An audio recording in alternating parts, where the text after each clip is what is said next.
So my name is Nishad Herat. One second.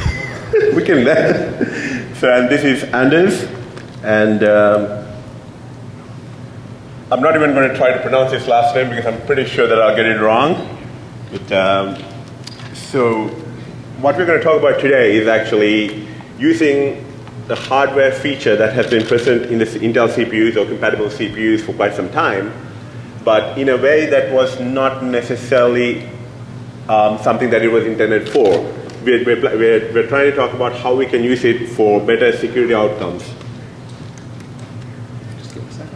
rather than using it for what it was originally intended for, which was basically to collect low-level performance statistics on software that's running on the processors. So, you want to introduce yourself? You're not sure? I think the introduction slides. Well, okay, fair enough. If you want to just, yeah. Didn't we have some? Oh, okay. Makes it easier.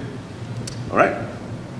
So, like, what we'll do is I'll give you a quick rundown of what we're going to, like, some of the aspects that we'll be looking at.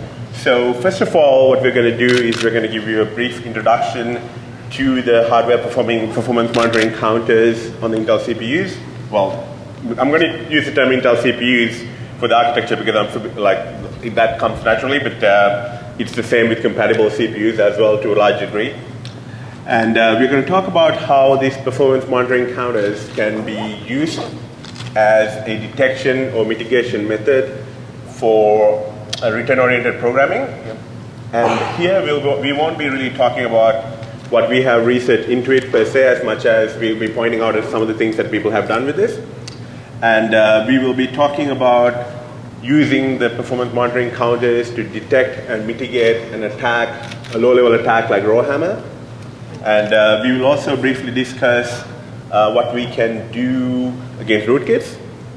And also, last, we'll be looking at how we can use the performance monitoring counters to basically detect and mitigate cache side-channel attacks. So, so now to give you guys a quick background, I'm working as a principal malware technologist at Qualys, and I've been involved in reverse engineering and security for a very long time. And I mean, yeah, the rest is less important, really. Right. I'm Anders, and I'm the Vice President of Engineering and co-founder of Protect Software at GmbH. I have been involved in innovation, research, and leading development teams. I'm a bit of a weirdo in this business. I have a master's degree in economics, and malware has been a hobby for me since '92. So I have a lot of experience with it. So this is why malware for me is listed as a hobby and not as a job. So moral of the story is that hopefully we've done some convincing that we may actually know what we're talking about to some degree. Okay, so first we are going to discuss how and the why and where these performance counters really come from, right? So to get a better understanding of the features and what is possible there, the nitty-gritty differences between different core architectures, different versions, and all these things, really the best source of information for this is the Intel manuals. And basically, these days, they pretty much document almost all of it. And it's a very good source of information when you want to start implementing some of these things. And it's only 350 pages, so it's a breeze. So these features have been around in the Intel x86, x64 compatible CPUs since the 1990s, the mid-90s. And the early Intel Pentium processors did have an implementation of it, which was undocumented at the time.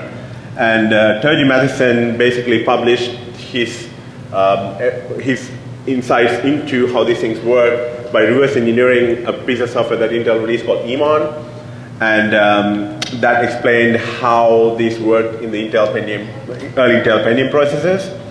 And with Intel Pentium MMX technology, so the P55C core, the Intel basically came out and started offering it as a standard architectural feature.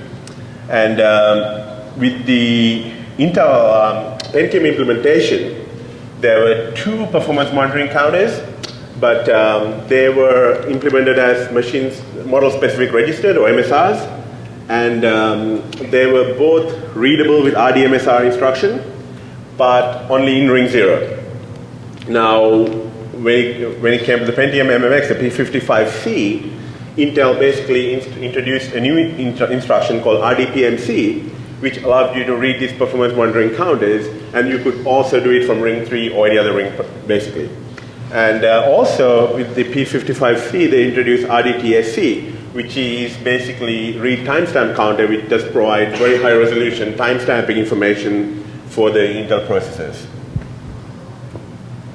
And so the evolution from there it gets a bit complicated because Intel changed the way these features are implemented, like to what degree these features are implemented and so on. So with the Intel P6-based processors, like the Pentium Pro, the Pentium 2, the Pentium 2 Xeons, the Pentium 3s.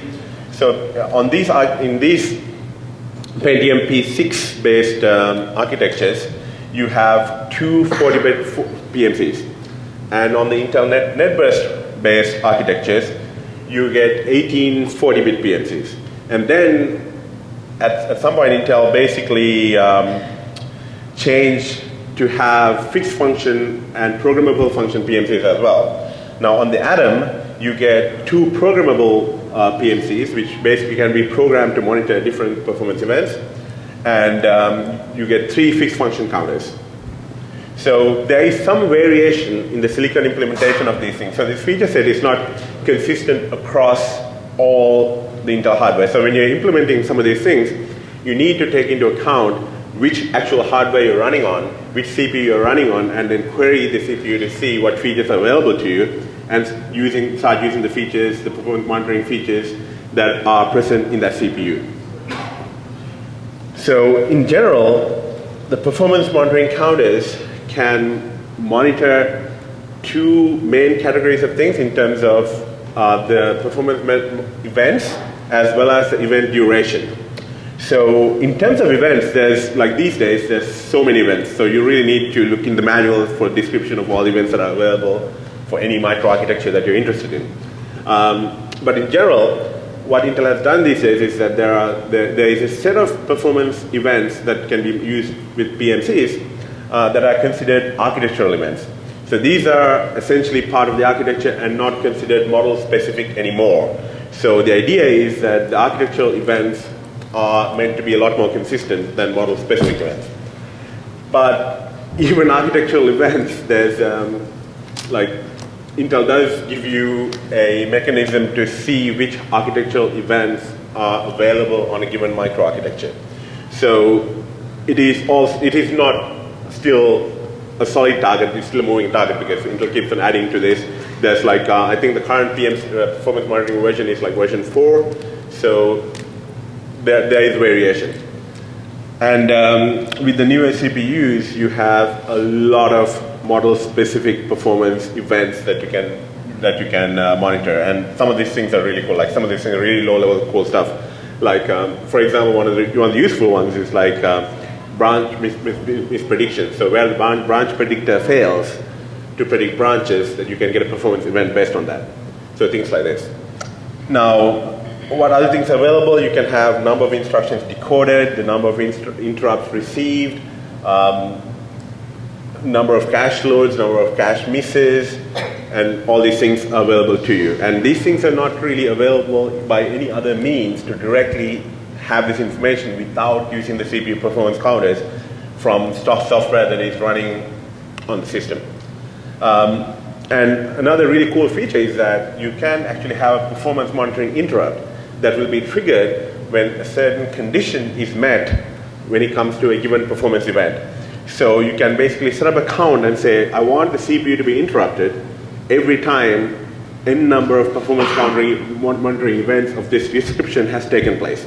So for our purposes, the PMI mechanism is actually quite useful. So just quickly, the relevant control registers for setting these up is CR0 and CR4. I'm not going to go into the details of it. It's in the manuals. It's just a screenshot from the manuals. And quickly, the CR4 contains like basically the protection enable flag, and basically that allows us to set the processor modes. And in basically the protected mode, the CR4 contains the bits that to enable the performance monitoring events. So the bit 8 of the CR4, which enables the RDPC instruction, and this basically means that this instruction is available at any protection level. You can change this bit, and you can make it such that if it is used in an unprivileged level, say from anything under CPL 0, you will basically get a fault, and that can be tracked to see if RDPMC was used by unprivileged software. So this is usually like, if you set this up, you can basically define how RDPMC behaves, and you can use it for various different things. And the timestamp counter disable bit is basically a bit that is that limits how RDTSC instruction can be used. And by using this, we can again receive a fault when RDTSC is used and basically intercept it and do things. So that becomes useful as well. So this is briefly, this is description of the RDPMC instruction. And do you want to go into it, or shall we just refer to the manual? Yeah, refer to the manual. Okay, because we got a fair bit of material to cover, so we're not going to get into the specifics of using the RDPMC instruction, but I'll quickly say, so basically, it's a simple CPU instruction where you basically tell it which monitor that you want to read, and it'll give you the count in that monitor counter. So it's a fairly easy instruction, and then there are certain things like high resolution reads, low resolution reads, and all that, but I mean, all this information is in the manual. I'm sorry that we can't go to it because we want to make sure that we cover pretty much all the stuff that we have to cover. So basically, like I said before, you specify an index, and there's slight differences between how the results are returned in 64-bit mode and 32-bit mode, but yeah, just everything is basically the manuals.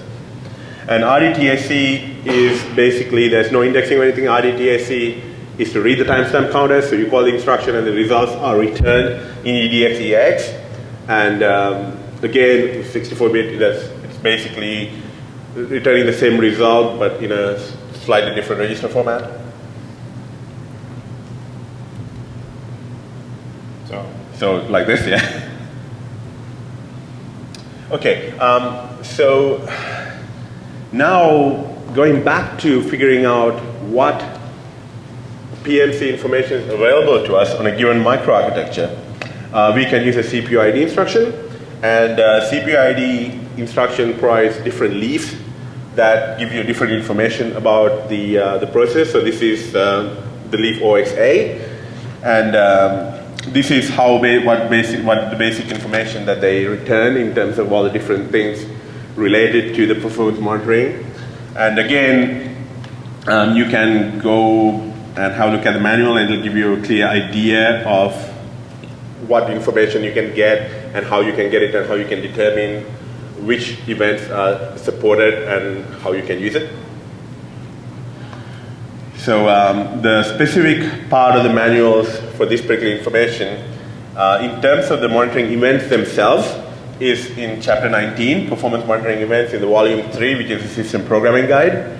And they basically document all the events that are available. So there's massive tables of all events and listings of it. So unfortunately, in the manuals, they don't really go into the specificities of each of the events. They just give you a short enough description, and that should give you enough information to make an inference as to what it is doing and how it, and then work on that and see what it's useful for.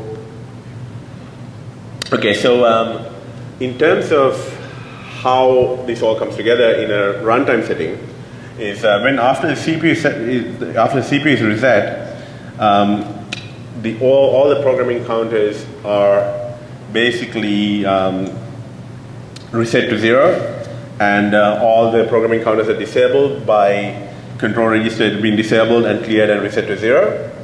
And so this is the kind of state that the CPU is in after it reset. So to set it up, to set up the PMCs to record events, we need to take certain steps.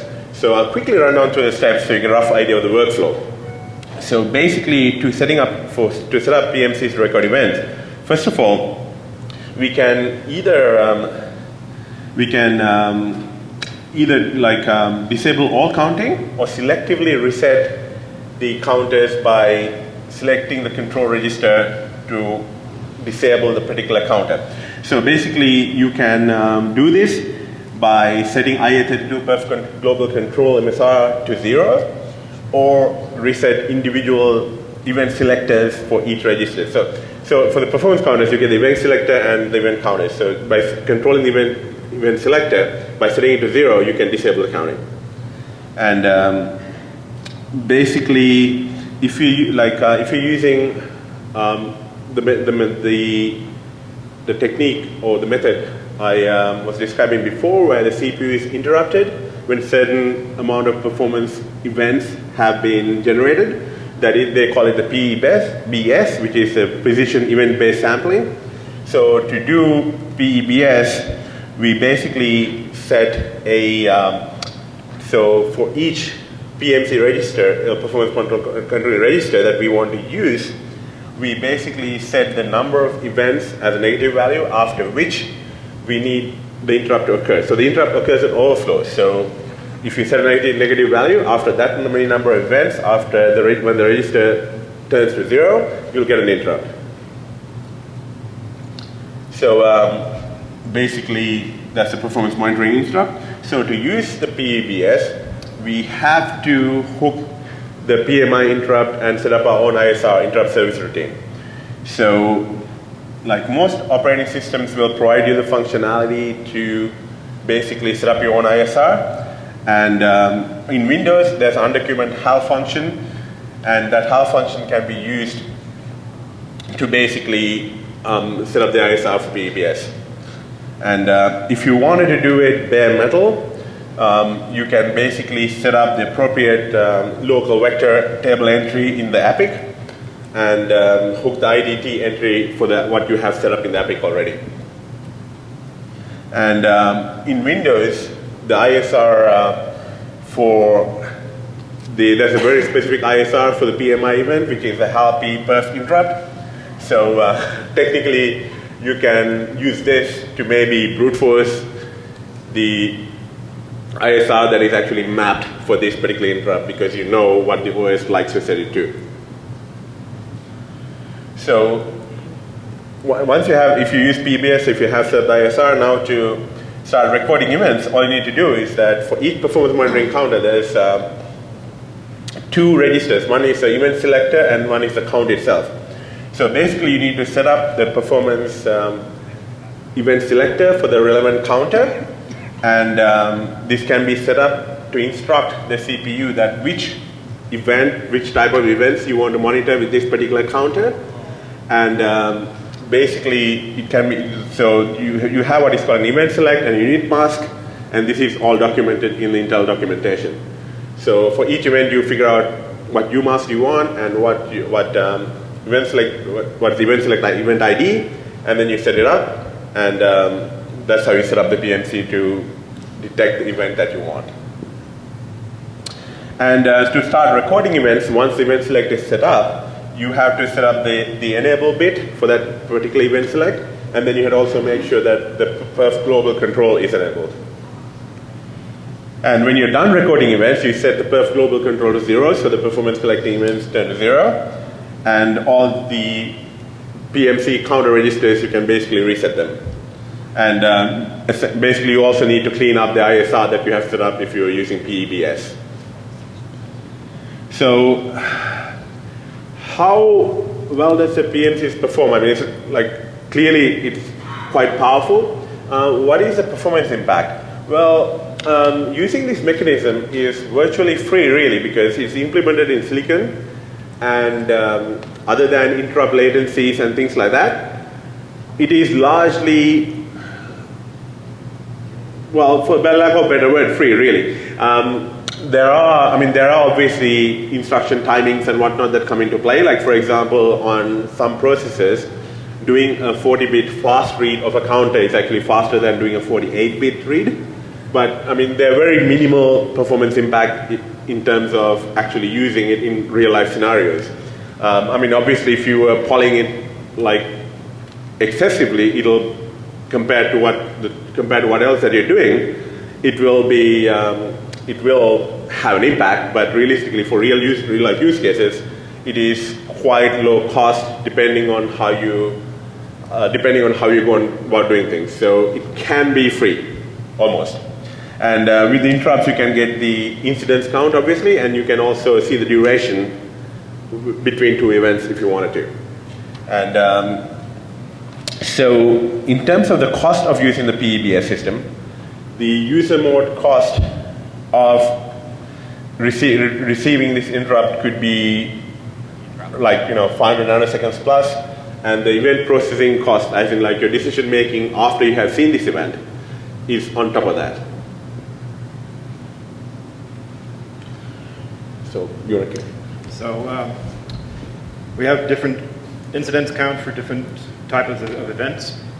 So what we did, we timed for about 30 seconds of different kinds of activities. And if you use all micro ops counter, you get billions. So doing an interrupt on every one of these will surely slow you down. If you take something like return misses, that is when the return instruction is falsely predicted by the CPU, then you get about 400,000 in 30 seconds. And this, what we tested was in a bad case scenario where we forced the CPU to do task switching. Task switching causes return misses because the internal shadow stack is invalidated when you switch to another task. Obviously, the list of returns that are supposed to take is no longer valid for the other task. So it's not too bad with return misses. Another particular event that we think are particularly interesting is last level cache misses. This is when the cache memory access is not found in the last level of caching, typically level 3, but in some CPUs it could be level 2. You get around 10 to the 9th events if you're row hammering. If your computer is idle, we are talking about 100,000. So there is no such thing as free lunch. You can't call the interrupt on every event, but you can use the interrupt accordingly to the event you're actually logging to get more information. So using the interrupt on every event is unlikely to be a reasonable strategy. Can I take this? Okay. So to minimize the performance penalties that we are talking about, here are some ideas in terms of when you put some of these things together, how we can minimize the performance impact of using these things. So basically, we can use probabilistic detection and mitigation, and basically use the trigger count on the interrupt rather than counting every event. And basically that way, the actual processing cost will be basically segmented into the number of event parcels that you're discussing. And we can also limit this to particular CPU ring levels, so like the ring 0 or ring 3 between unprivileged and privileged code. So by limiting this scope, we can basically limit the number of events and therefore reduce the performance penalties. And we can also do this on a process-specific level. So we can basically use this to only monitor the code execution statistics generated when a certain process is the current process that is active. So this could be used as well for only like high impact processes. And you can also set this up so that it can be evaluated or triggered only at certain points in the system's operation, not all the time. And you can also add things in compile time that basically allows you to generate statistics on what those things you added in the compile time generated. So this is also a good, an interesting way to start using this in a more performance-wise acceptable fashion. Like the idea is that rather than looking for something that's already happening, you can instrument the program at compile time so that the generated code will be generating events that are visible with PMCs that you can look for them.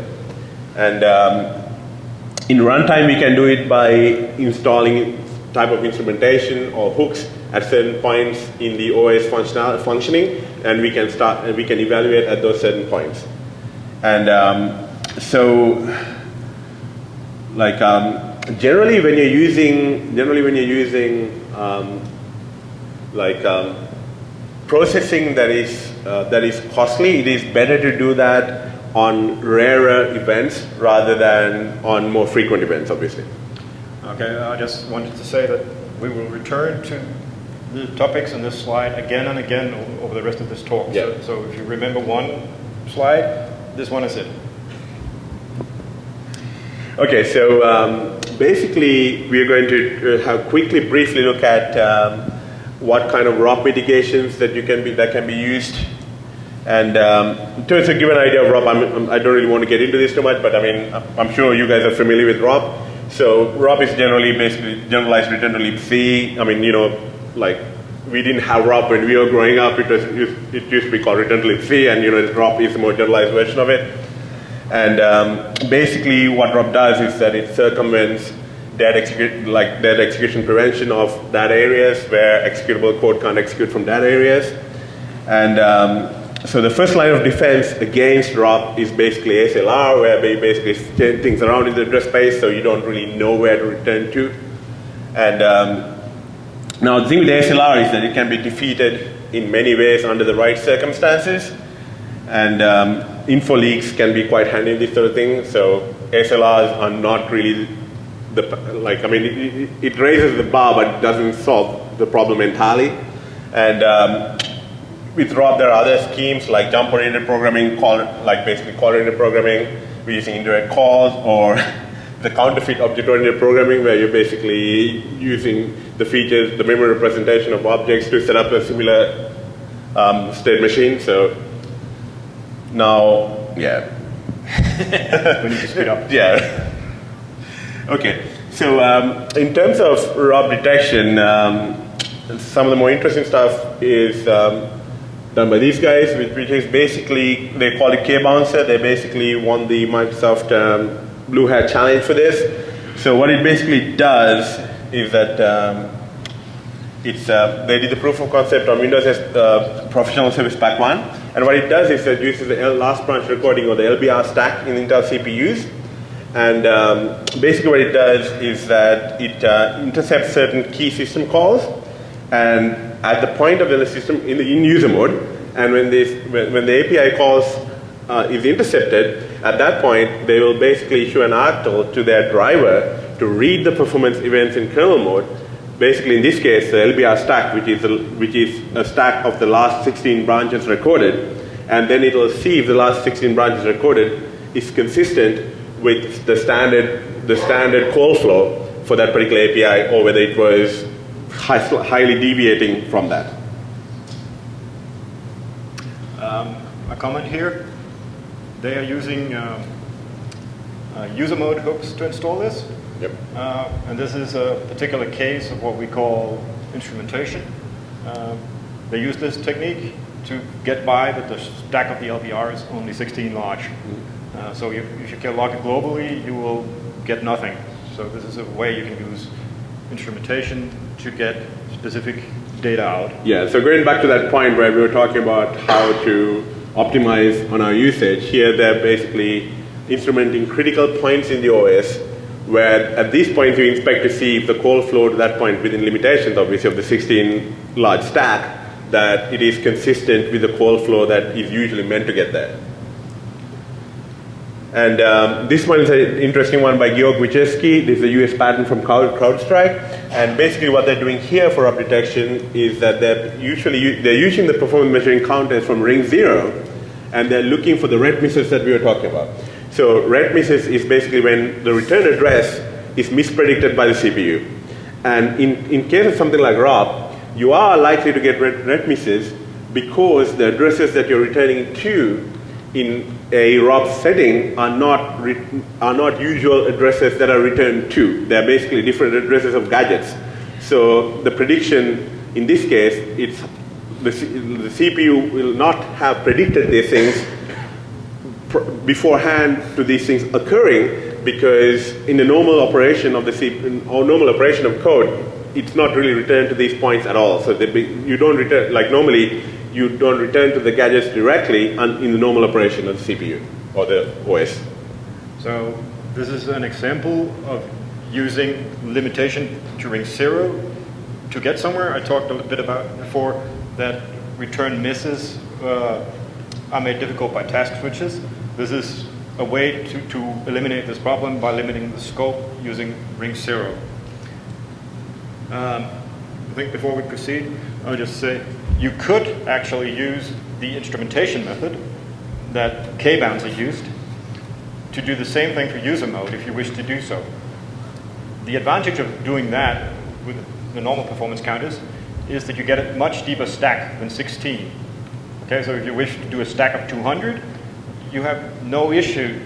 You just need to instrumentalize like you're doing with K-bouncer. Yeah.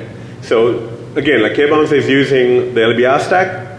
Like what Anders is basically discussing was how we can use PMCs as well for the same purpose, but done slightly different to K-bouncer. Okay, so basically that's roughly a basic idea of what people have done with ROP mitigation, and especially the first approach using LBR and second approach using ROPs. Now, I've seen some other people do, I mean, I mentioned it here, but they have done some stack pivoting detection and things like that as well, using as a defense against ROPing, and they've done it using PMCs as well. So these are not obviously the only ways you can use PMCs. There's some scope there. It was just something that we want to mention as examples, and it's unlikely to be by far the only things that you can do.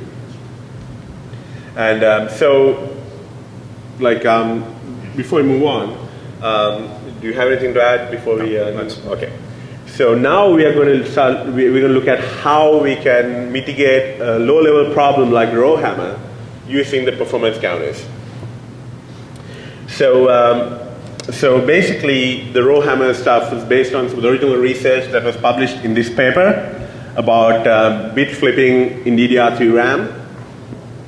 And you can refer to the original paper. They have quite a significant discussion there. And then Mark Seaborn and Thomas Lin, who happen to be giving their row hammer talk right around now in a different room, basically exploited this. And I believe they basically modified the PTEs using bit flipping in row hammer to gain kernel mode. And and then quite recently there was a JavaScript implementation that basically exploited the row hammer from JavaScript. And sorry, we're going to have to really speed up, I think. So I don't think we'll really have any time to go into discussing this. But the bottom line is that with DDR3 memory, if you read like basically the same memory, like a memory address fast enough, then you can basically cause bit flips in adjacent memory in the same memory chip itself. So that's basically the whole point of row hammer. So you keep on hitting the same memory address and cause bit flips in other addresses in the same proximity. So that's basically a discussion into how the DDR is set up and all these things. So quickly, for memory access in DDR3, so basically you transfer the data in a memory line into a row buffer, and that basically discharges the row, and then basically you read or write the row buffer contents, which is basically accessing the values in the RAM, and then when you copy back the buffer contents of the raw buffer into the memory gets recharged again. And since the charge doesn't stay forever, you have at every refresh interval, the memory controller will refresh the contents to make sure that the content remains consistent.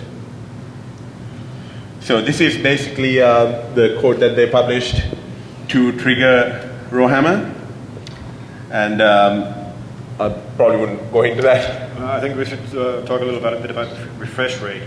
As I said, memory degrades with time, and to avoid the bits flip automatically, DDR RAM refreshes itself on a refresh interval. The default is 64 milliseconds, and you can, yeah.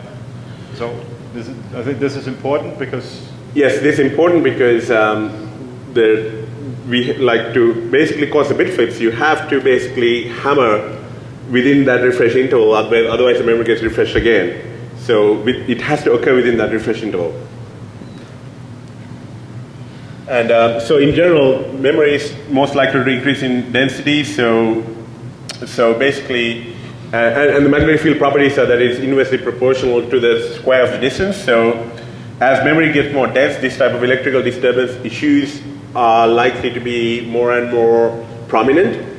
And with mobile devices where there's smaller form factor and they're going into higher and higher memory, so there's likely to have similar issues like rowhammer affecting these things in the future as well. So in a nutshell, to basically cause rowhammer issues, you basically have to read a lot of physical memory from RAM, which means that you have to bypass any CPU caching. And so you're going to read fast before the DRAM refreshes, so between a refresh interval. And then you need to know which memory address to read to cause the bit flips in adjacent memory in areas that are significant in terms of crossing privilege boundaries. And basically, what the Google guys did was that they did what is called double-sided row hammering, where they were actually using, like, attacking two memory lines where they were flipping the one in the middle. And obviously the vulnerable DRAM modules. Well, before we go on from this slide, I'd like to notice that all mitigations that I've so far seen can be plotted into the matrix that is listed here. It works by denying either one of these points on the list or more of them. Yep. Ours as well. Yes.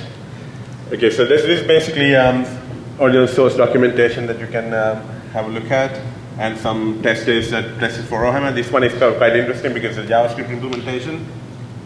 And so basically what some of the ideas that came out was that because this is physical flow, that this can't be mitigated or dealt with in software, which we like to disagree with, because we can address it at least to a large degree by software only means. One of the other things that came up as a solution was to increase the refresh rate, but this has problems. If you look at the original paper states that the refresh rate has to be like something like 8 milliseconds to completely rule out any rowhammer type problems, so it's not the ultimate solution. And basically increasing the refresh rate is costly in terms of power and in terms of performance, because when you refresh memory for that period in time, you can't actually read the contents, and which increases power consumption. So this was something that was for DDR4 specification, something that was basically proposed as an algorithm that can be implemented at the DRAM level to... The idea is if you read a lot from a particular place in memory, you cause a refresh of that piece of memory so that refresh time is faster. Okay, I'll quickly go through these slides. Okay, so one of the mitigation methods they were talking about in terms of first one of the things being talked about was to disable flushing the cache, so that because if for rowhammer you had to read physical memory, so if the memory is cached, well then you're not reading from the physical memory, you're reading from the cache. So CL flush is an instruction on the x86 architecture or x64 architecture that allows you to do this, and the thing is that the CL flush is not necessarily needed. So the solution which works with CL flush is not really that useful in the greater sense of things, because you can work around it. And like these are some of the other ways that you can flush the cache. So I won't really get into that, but like basically ECC DRAM was offered as a solution, but I mean ECC DRAM, even if it was practical for everybody to use, ECC DRAM doesn't actually detect all multiple bit flip errors. Yeah, one other way of mitigating rowhammer is to make sure that you cannot find the physical address of the victim address where you need to flip bits to gain higher security privilege. And this is good because it's a need-to-know basis. Linux have removed the physical mappings for access for user mode applications. Yeah. Well, this is specifically pointing out because one of the, like, I mean, this is obviously not the only way to cross privilege boundaries, but in the original one of the exploits, what the guys did was that they basically modified the page table entries to go into kernel mode.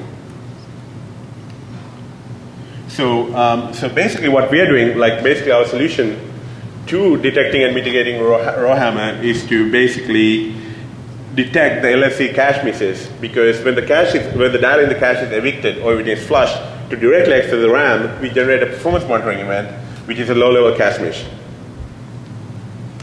So in terms of using this method, you can run with or without an interrupt really, and you can look for peaks of LFC misses within a refresh interval, because rowhammering has to happen in the refresh interval. And to minimize performance cost, you can apply it on a sandbox only, or for relevant processes, or in user mode only. And so there could be potential false positives, but in some ways you'll see how the potential false positives are not necessarily that relevant. And well, if the exploit is successful, or potentially we have detected such an attempt, we can possibly shut down the attempt. In terms of mitigation, basically we have two mitigation methods. One is blind mitigation and one is mitigation through identification. So this blind mitigation is actually one of those areas where we talked about, like, there's no problem of not like detecting it wrongly in terms of false positives, because what we're doing is that when we have an attempt with what looks like a rowhammering attempt, what we do is we introduce a delay to that offending thread such that any other attempt to keep on doing it will go out of the refresh interval. So the hammering won't happen within the same refresh interval, because we'll be progressively introducing delays. The basic idea is back to the slide I said that was important. We use one performance counter in rare events, say every 10,000 cache meshes. And if that happens twice, very short periods of time, we up the ante and look at more. So we add to the performance penalty, and we do this successively until we bog down the memory reads so that the next refresh interval will arrive in the memory. Yep. So the hammering will cross the refresh interval, and it won't be sufficient hammering to cause a problem. And so basically mitigation through identification is essentially, we are talking about the same method, but we're talking about mitigating once we see such an attempt by introducing a delay at the right place or reading that address to cause a refresh. And sorry we had to rush through this because we need to go through all the slides, or well, at least some of them. So basically to disrupt this, what we're going to do if we see an attempt that looks like a rowhammer event, we will read data at this victim memory address, and that way the memory will get refreshed, and any rowhammering attempt will have to start over again from that point onwards. So, and this way the false positives are quite unlikely. And you want to talk about the rootkit stuff really quickly? First, we have to differentiate between two kinds of rootkits. There is what I call the well-behaved kind of rootkits. Those are rootkits that basically load a driver and execute nicely and well-behaved in this driver. The not so well-behaved rootkit is one that allocates itself memory and executes itself from that. This is not very well-behaved, and it's a great way to hide yourselves from scanning. We are not going to talk about the well-behaved rootkit. We're going to talk about the not so well-behaved rootkits. The idea here is any code that executes will trigger PMCs, and rootkits execute code. So with an interrow dropped on PMC overflow, we will automatically get an IEP or an RIP, and thus we know that code is being executed here.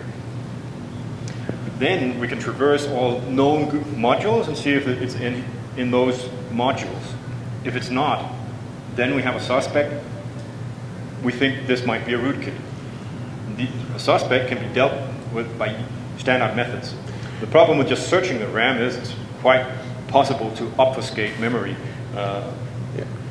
So you don't identify it as code.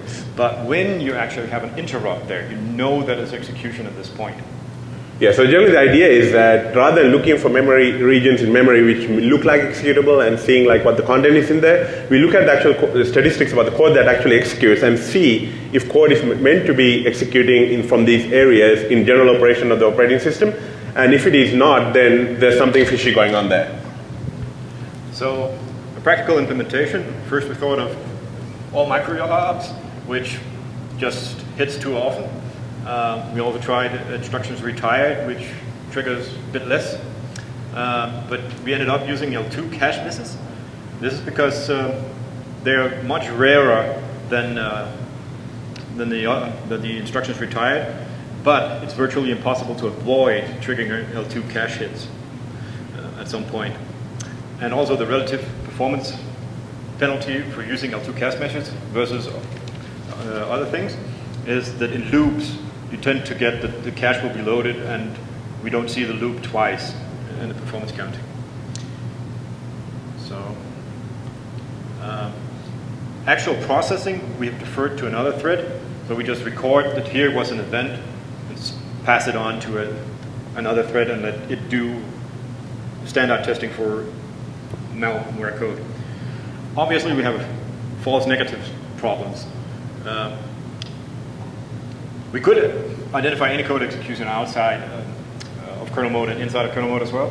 The problem is that execution out of modules in user mode is quite common, so we have too many false negatives, and it's also a performance problem.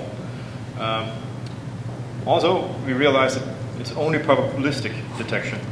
There is no way to guarantee that a rootkit will actually trigger one of these things. However, it is unlikely that any rootkit actually doing something will survive a year without being detected with this method. Also, there is a chance that critical areas, say true type font processing, could be instrumented to be more rigorously tested. We have not done this, but you have the option. That means that basically any kind of overflow here would be outside of a module, and we will trigger and find out that it potentially. As an example, the much hyped equation group Greyfish uses a hash 1,000 times to find a key before decrypting more code. We think that might trigger an interrupt at some point, right? Yes. By the way, that sarcasm, as far as equation group stuff goes, I mean, some of that stuff, especially with the hard drive firmware modification stuff, is very cool. So if anyone in the audience was an author of that, no offense meant. Well, we have another problem. The problem is that we need a list of known good drivers, type, true type fonts, etc. It is strictly required. If we don't have such a list, it doesn't work. And this is feasible only in kernel mode. In user mode, there's just too much code around, and we can't do it. Although in user mode, you have things like JIT compilers, and this is probably very rare in kernel mode, I hope. From the point that we have detected code usage outside of known good areas, traditional analysis will have to take over to check if this is really a rootkit. And the questions you can ask yourself is, does this code use stealth technology? Do you have like delta offset technology where the code can run in any location in memory?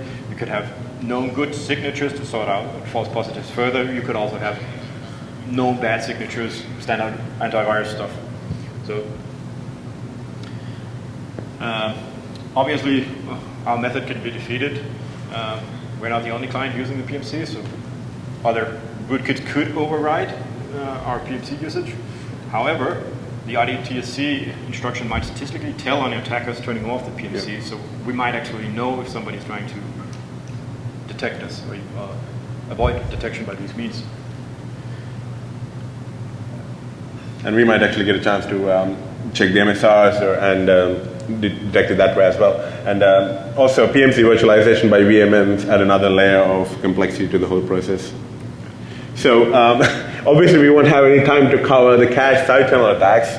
So that'll have to wait for another conference, but the slides will be available on the website, so you guys can go through it. We have, and generally the slides should give you a rough idea as to what we were going to discuss. So if there are any questions at this point, I'd like to take a quick question if there is one or two.